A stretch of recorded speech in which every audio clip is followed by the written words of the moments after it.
Alrighty guys, today we're going to be talking about something a little bit different. So this is probably one of the most overlooked pieces of gear I feel like in our region anyways. I feel like it's overlooked a lot. I don't think it should be. I think it's one of the most important pieces of gear that you could probably take with you besides your gun or your bow, a knife, small med kit, whatever, boots, that kind of stuff, the no-brainers. I know a lot of people that don't use them. I know a lot of people who don't like to use them, and then again, on the other hand, I know a ton of people who use the fire out of them and don't go anywhere without them. Kind of like me, I don't go anywhere without this piece of gear. So let's get into it and let's talk about it, break it down a little bit, kind of what I'm running.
Alright guys, binos is what I'm talking about. So binoculars, I think, is probably one of the most important pieces of gear, even in the turkey woods. I know a ton of people who are like, you're taking binos to turkey hunt. Yeah, I'm taking binos to turkey hunt. I mean, you never know whenever you might need to, you might need to glass some birds that are a field over, and you want to make sure that there's a good tom with them, or you want to make sure that of which direction they're going, or shoot. I've spotted some turkeys in some odd places just because I had binoculars. I had sight to my advantage. In the whitetail woods, I know a bunch of people who don't carry them in the whitetail woods, binoculars, because, I mean, no offense, but everybody says, hey, if I got to use binoculars to see them anyways, I'm not going to be able to shoot them.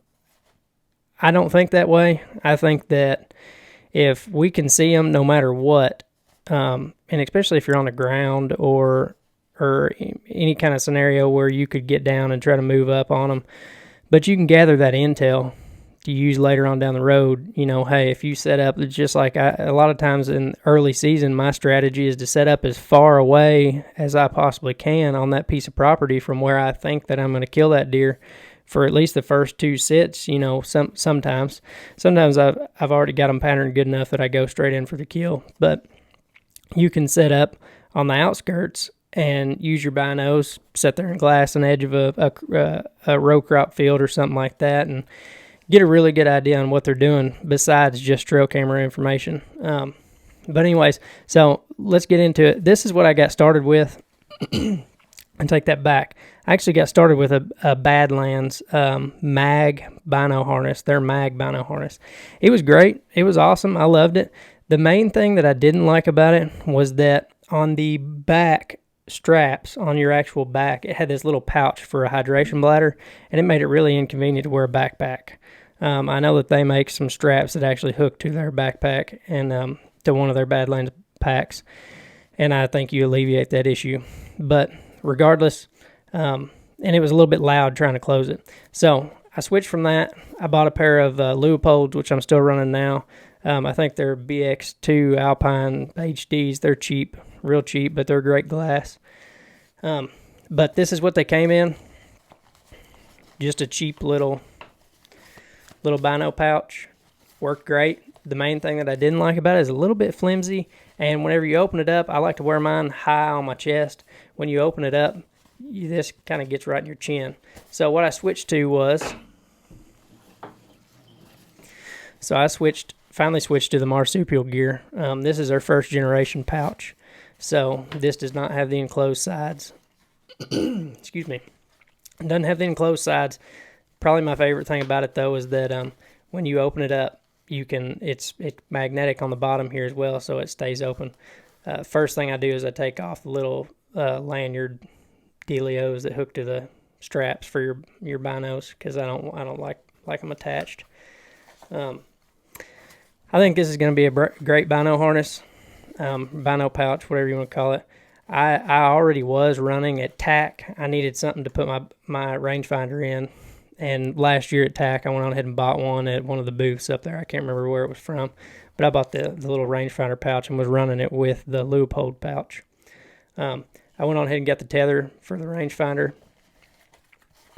This thing worked great. I ran it all last year. It's going to be I know it's going to work good this year if it worked good last year. I always keep this little knife on here on the side of my bino harness, or bino pouch, I should say. So that's that. These are them. I think it's going to be a great matchup this year. I know they make some really, really good products. By the way, I bought and paid for this with my hard-earned money, as I do everything that we talk about or use, or Jacob or Clay, either one. None of us are sponsored by anybody, so this is down to earth and as honest as possible as far as what we're telling you guys we use, what we are telling you guys that we use or that we think that you should use. So this is the bino harness I'm going to be running for 2023. We've got TAC coming up. Like I said, turkey season comes in here this weekend. Got TAC, deer season. I think we've got a couple other little hunts planned. So hopefully y'all enjoyed watching this. If y'all don't care, hit that like and subscribe button and stay tuned for some more good content. Catch you later.